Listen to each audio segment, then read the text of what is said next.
Assalamualaikum warahmatullahi wabarakatuh. Salam sejahtera untuk kita semua. Hadirin sekalian yang saya cintai. Sebelum saya menyampaikan apa yang ingin saya sampaikan, saya sangat senang karena selama hampir 6 jam saya mendengarkan dengan seksama apa yang disampaikan oleh para pembicara, mulai dari Direktur Eksekutif TYI AHY, karena selama hampir 6 jam saya mendengarkan dengan seksama apa yang disampaikan oleh para pembicara, mulai dari Direktur Eksekutif TYI AHY, para panelis, dan para moderator. Saya merasa mendapatkan banyak hal dari apa yang saya dengarkan tadi. Saya sering bicara, mendengar itu menyempurnakan kepribadian. Mendengar itu menambah pengetahuan dan wawasan. Mendengar itu menghemat seseorang, termasuk saya, untuk tidak membaca misalnya 10 buku yang memerlukan waktu berhari-hari, karena cukup dengan mengambil intisari apa yang disampaikan oleh siapa yang patut kita dengar. Saya bersyukur karena yang saya dengar tadi adalah emas. Terima kasih kepada para pembicara, utamanya para panelis. Saya tentu tidak ingin berbicara sebagai panelis ke-9 atau moderator ketiga. Saya juga tidak bermaksud untuk menyampaikan rangkuman, kesimpulan, atau intisari dari diskusi panel hari ini. Karena menurut saya semuanya sudah jelas dan gamblang. Saya hanya ingin cerita sedikit untuk melengkapi apa yang tadi dibicarakan dalam forum ini, termasuk interaksi yang sangat berharga antara panelis dengan peserta pertemuan hari ini. Saya juga menikmati interaksi yang berlangsung dengan baik tadi. Kemarin setelah sama-sama memperingati Hari Raya Idul Fitri, 1 hari kemudian saya sedikit beristirahat di Cisarua. Ada satu kawasan wisata kecil yang bernama Damar Langit. Tujuan ke sana tiada lain adalah untuk melukis. Alhamdulillah, hobi saya yang baru. Hampir 4 tahun saya melukis, ternyata membawa kebaikan yang luar biasa bagi saya. Kemarin saya lukis ada 6 lukisan landscape yang indah di tempat itu, mengabadikan Gunung Pangrango, Gunung Salak, dan pemandangan yang lain. Tetapi malam hari saya terganggu dengan betapa maraknya, betapa keotiknya dunia sekarang ini lantaran makin intensif yang disebut dengan perang tarif, balas membalas satu sama lain, termasuk berita bahwa Indonesia juga dikenakan tarif sebesar 32%. Di tengah malam saya memanggil staf saya, Kolonel Tumpal, coba saya kok ingin menulis sesuatu. Tidak akan saya lepas dalam bentuk tweet, karena saya tahu sebagai seorang yang pernah memimpin negeri ini, saya harus hemat bicara dan berhati-hati dalam bicara. Saya akan memastikan setiap yang saya sampaikan politically correct. Dan itu bagi saya etika. Ditulislah 7 butir bagaimana sebaiknya Indonesia menyikapi yang baru saja disampaikan oleh Presiden Donald Trump. Setelah saya lepas, saya kembali ke Jakarta dan 1-2 hari kemudian saya mendengarkan kebijakan pemerintah Indonesia untuk merespon apa yang dikenakan oleh Presiden Trump tersebut. Saya bersyukur karena yang dijelaskan oleh para menteri Indonesia, tentu termasuk Presiden Prabowo Subianto yang saya dapatkan dari berbagai sumber, itu boleh dikatakan 80% sama dengan apa yang saya pikirkan. Dan kalau bisa saya rekomendasikan kepada pemerintah Indonesia. Saya khawatir kalau Indonesia terlalu reaktif, lebih emosional dan kurang rasional. Ketika kita menyadari kita ini siapa, dunia seperti apa, Amerika Serikat seperti apa. Kita harus tahu kemampuan dan batas kemampuan kita. Kita harus tahu apa yang bisa Indonesia lakukan dan apa yang tidak bisa Indonesia lakukan. Oleh karena itu, saya melepas tweet, hanya beberapa butir tweet yang merupakan dukungan saya kepada pemerintah Indonesia, ABC, karena saya pandang tepat. Kemudian juga bertepatan dengan gonjang-ganjing pasar modal dan pasar valuta asing, saya juga mengikuti, meskipun sekali lagi saya lebih bergulat sehari-hari sebagai pelukis, sebagai seniman. Saya berikan juga dukungan kepada otoritas moneter dan otoritas fiskal yang menurut saya yang dilakukan memang diperlukan untuk menenangkan pasar, menenangkan masyarakat kita. Tetapi pada alinea berikutnya lagi, saya mengingatkan bahwa termasuk yang ada dalam 7 butir yang saya pikirkan di damar langit yang belum sempat dikeluarkan, Indonesia memang harus bergerak cepat, tapi siap-siap berlari jauh. Nobody knows sampai kapan kehebohan, gonjang-ganjing, chaos, disorder yang terjadi di dunia ini bukan hanya berkaitan dengan ekonomi, tapi juga berkaitan dengan geopolitik dan keamanan internasional. Oleh karena itu yang paling tepat menurut saya, for us, untuk Indonesia, berjaga-jaga, melakukan antisipasi, mempersiapkan segalanya. Jika yang terburuk datang, Indonesia sudah siap.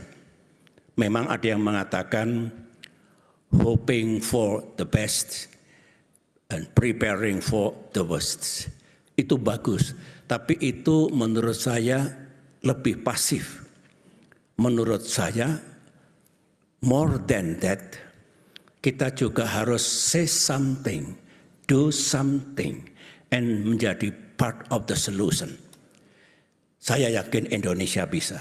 Dengan apa yang kita miliki sekarang ini, kita adalah punya kemampuan sebagai middle power untuk engage constructively di kawasan kita ataupun di dunia, baik dalam kaitan ekonomi, politik, dan keamanan internasional. Hadirin yang saya hormati, menurut pandangan saya, 30 tahun saya mengabdi di TNI, sebagai jenderal saya tahu tentang geopolitik, tentang situasi perdamaian dan keamanan dunia, tentang seberapa vulnerable, seberapa riskan kawasan kita. Misalnya terjadinya perang besar di Asia Timur dan Asia Tenggara, perang besar di Timur Tengah, perang besar di Eropa. Saya tahu. Dan anything can happen. Kalau situasi geopolitik, politik internasional masih seperti ini dan bahkan makin eskalatif.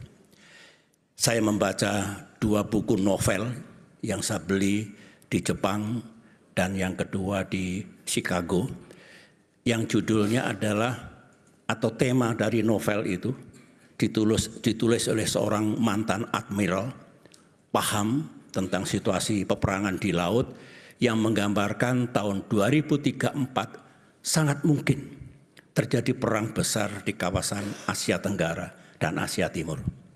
Satu lagi buku yang mirip, 2054 sangat mungkin terjadi peperangan besar pada tingkat global. Setelah saya baca dengan seksama, saya punya pikiran lain sambil berterima kasih. Karena itu realistik sekali, bisa miscalculate, bisa terjadi insiden on the ground without superior military orders, tetapi can happen kalau situasinya panas seperti ini. Oleh karena itu, sambil menikmati novel itu, saya berpendapat dunia sebenarnya masih punya resources, masih punya jalan untuk mencegah terjadinya perang besar itu, baik di Mandala Pasifik, Mandala Timur Tengah maupun Mandala Eropa. Can be avoided, can be prevented. Oleh karena itu, Indonesia harus bisa menjadi bagian, utamanya di Mandala Asia Pasifik, untuk mencegah peperangan besar seperti itu yang pasti akan menimbulkan keporak-porandaan kawasan kita, dunia kita. Jadi pertama saya ingin mengingatkan dari sisi geopolitik dan keamanan internasional yang juga menjadi bagian dari diskusi panel kita hari ini. Yang kedua, tentang dinamika ekonomi global. Yang diharapkan itu adalah ekonomi dunia yang makin tumbuh inklusif dan berimbang, ekonomi dunia yang berimbang, kemudian perdagangan dan investasi ekonomi membawa manfaat bagi semua bangsa, dan boleh dikatakan dunia memiliki stabilitas ekonomi yang bagus. Itulah our goal, our objective. Saya masih ingat ketika terjadi krisis 2008-2009, saya aktif menghadiri G20 Summit, mulai dari Washington DC ke London dan seterusnya kemana-mana. Bagaimana segera stop the bleeding, kemudian bagaimana memulihkan kembali ekonomi dunia yang tidak mudah. Kita merasakan bertahun-tahun kita ingin memulihkan ekonomi global dari goncangan global economic crisis. Perdebatan di London, ini mana yang penting? Deregulasi, kemudian reformasi, atau stop the bleeding, bentrok antara Eropa dengan Amerika Serikat. Dan saya masih ingat, mengapa tidak dua-duanya? Mengapa harus memilih? Saya hanya ingin menyampaikan sekali terjadi goncangan ekonomi, tidak mudah untuk mengatasinya dan kosnya sangat tinggi. Apalagi kalau perang tarif, perang dagang ini menjadi-jadi. Bagaimana kalau global growth down? Bagaimana kalau unemployment meledak di mana-mana? Bagaimana kalau inflasi terjadi di belahan bumi dunia? Bagaimana nasib negara-negara miskin? Bagaimana kalau debt crisis? Sama. Mengapa tidak? Kalau kita menjadi bagian dari solusi, say something, do something once again, agar ini tidak makin menjadi-jadi. Paham, kita juga memiliki batas kemampuan.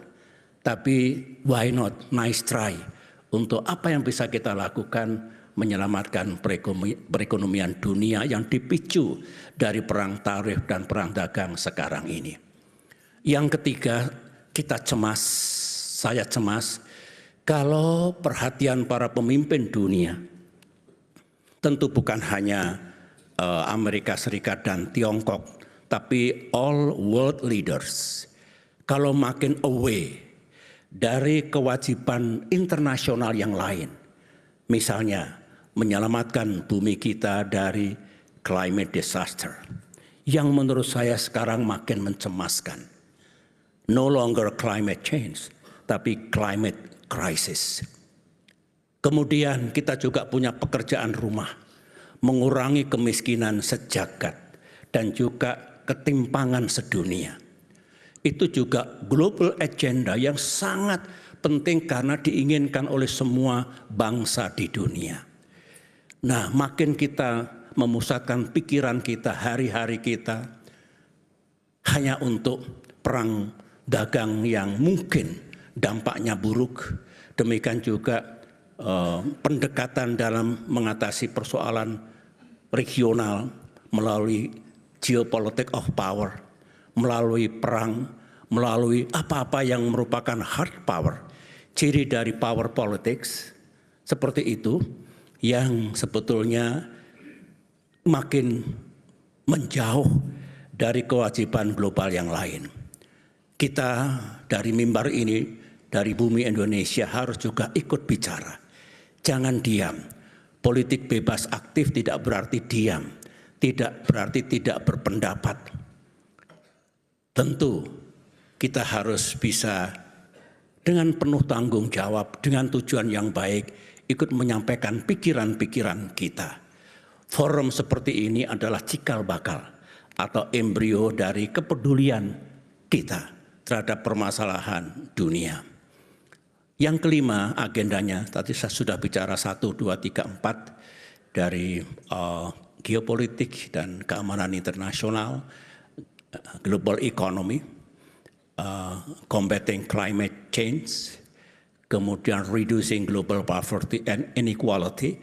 Yang kelima adalah ini menjadi keseharian dunia nanti, yaitu bagaimana teknologi termasuk AI menjadi bagian dari kehidupan manusia sebumi. Disruptions, misuse of technology, perang menjadi sangat berbahaya dan sebagainya. Inilah pekerjaan-pekerjaan besar menurut saya, meskipun detailnya sudah kita bahas tadi di ruangan ini, tetapi saya justru membawa ke sesuatu yang lebih fundamental, lebih besar, semacam big picture dari seperti apa dunia kita sekarang ini, apa agenda dan tantangannya, dan bagaimana kita semua menjadi bagian untuk mengatasi masalah itu. Soal ASEAN, saya senang sekali ada pandangan-pandangan tadi. 10 tahun saya sangat aktif dalam ASEAN. Perubahan ASEAN Charter, saya juga aktif di dalamnya. Tidak boleh kita hanya bersandar, ASEAN tidak boleh saling mencampuri urusan dalam negeri masing-masing. Ada klausul yang lain, we have to respect democracy, human right, dan juga the rule of law. Bagaimana kita menyandingkan, tadi Bung Rizal Sukma, mungkin diperlukan chapter yang lain, welcome. Saya pernah berbicara dengan Angela Merkel, Chancellor of Germany di Cannes, Prancis pada saat G20. Saya tanyakan, rupanya di Uni Eropa ada masalah yang rumit. Iya, nggak selesai-selesai, tidak mudah pengambilan keputusan. Enak ASEAN. ASEAN itu nggak terlalu structured, tidak rules based, malah mudah. Melihatnya begitu, padahal ASEAN juga ingin bagaimana kita more structured, more rules based, termasuk decision making process. Oleh karena itu, tidak ada yang mentabukan merubah sebuah charter ASEAN. Sebagaimana our dream melihat kembali UN Charter misalnya. Sampailah saya kepada apa yang akan terjadi di dunia ke depan ini. Ini sementara, musiman, atau ini awal dari the end of world order.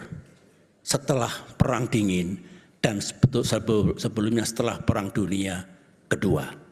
Akankah UN Charter akan ditinjau dan diubah? Apakah Bretton Woods Institute juga akan sirna? Apakah jerih payah dulu di San Francisco menggagas berdirinya PBB, pengganti Liga Bangsa-Bangsa yang ternyata tidak efektif setelah Perang Dunia ke-1 berhasil dulu. Ini menjadi pikiran kita semua. Seperti apa yang akan terjadi? Mudah-mudahan kalau ini akan terjadi chaos baru pada tingkat dunia, sebagaimana yang pernah kita dengar kalau ada bencana besar karena lempeng tektonik kita bergerak, tsunami contohnya di Aceh, ada pelepasan energi di sana-sini. Setelah itu terjadi keseimbangan baru, kemudian move on menuju ke masa depan. Akankah dunia kita kalau ini terus berlangsung makin memburuk, terjadi goncangan besar? Kata Pak Wamenlu tadi, ini barangkali blessing in disguise, itu bukan kata-kata saya. Tetapi mungkin kita tidak tahu rencana Tuhan. Ya, apa yang akan terjadi? Tetapi harapan kita, kalau terjadi sesuatu yang buruk, ya Allah, ya Tuhan, jangan berlama-lama, segera berikan kami jalan baru, situasi baru, untuk membuat dunia ini makin bagus, yang menguntungkan kita semua. Sangat mungkin seperti itu. Kemudian yang terakhir, Indonesia. Saya tentu sama dengan pendahulu-pendahulu saya, mulai dari Presiden Soekarno, Presiden Soeharto, Presiden Habibie, Presiden Abdurrahman Wahid, Presiden Megawati. Saya kira sama dengan penerus saya, Presiden Jokowi dan Presiden Prabowo. Tentu ingin melakukan yang terbaik untuk negeri ini bersama pemerintah yang dipimpin oleh masing-masing presiden. Memang dalam dunia politik internasional, dalam hubungan internasional ada sejumlah school of thought, aliran pemikiran. Ada yang sangat menyukai realisme, ada yang menyukai liberalisme, ada yang menyukai idealisme. Kalau saya lebih realistik, saya senang realisme, tetapi jangan membuang semua niat baik dari liberalisme, kerjasama dunia yang bagus, multilateralisme misalnya, juga dengan liberalisme dan idealisme. Pada saatnya kita bisa memilih mana yang paling tepat dan dalam konteks apa. Setiap negara pasti mengutamakan kepentingan nasionalnya masing-masing. Tidak ada yang tidak meletakkan kepentingan itu menjadi prioritas. Indonesia first misalnya, Amerika first, Russia first, China first, semua negara first. Tetapi ada kewajiban internasional kita, ada kewajiban moral kita. Misalnya, kalau dunia tidak bergandengan tangan untuk menyelamatkan bumi kita, untuk mengurangi kemiskinan sejagat. Saya juga aktif dulu dalam merumuskan SDGs dengan teman-teman dari sejumlah negara. Kalau kita tidak berkolaborasi, bekerja sama tidak akan tertangani, sehingga tidak bisa dihindarkan dalam dunia realisme yang namanya nasionalisme, proteksionisme, unilateralisme, seperti itu. Tetapi tetap ada ruang untuk kerjasama internasional, collaboration, multilateralism, dan sebagainya. Dimulai dari ASEAN, rumah kita, dan dimulai dengan semua yang mencintai dunianya makin baik dan makin maju. Itulah sebetulnya yang terjadi di dunia saat ini. Oleh karena itu kita harus terus mencermati perkembangan, ya, day by day, night after night.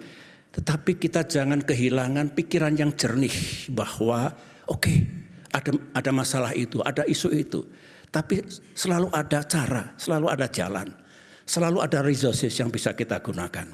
Itulah menurut saya, hanya mengingatkan, saya tidak masuk pada detail yang disampaikan benar semua, tapi in the long run, dalam konteks yang besar, bagaimana kita hidup berdunia, hidup bernegara, hidup di negeri sendiri ini yang paling tepat.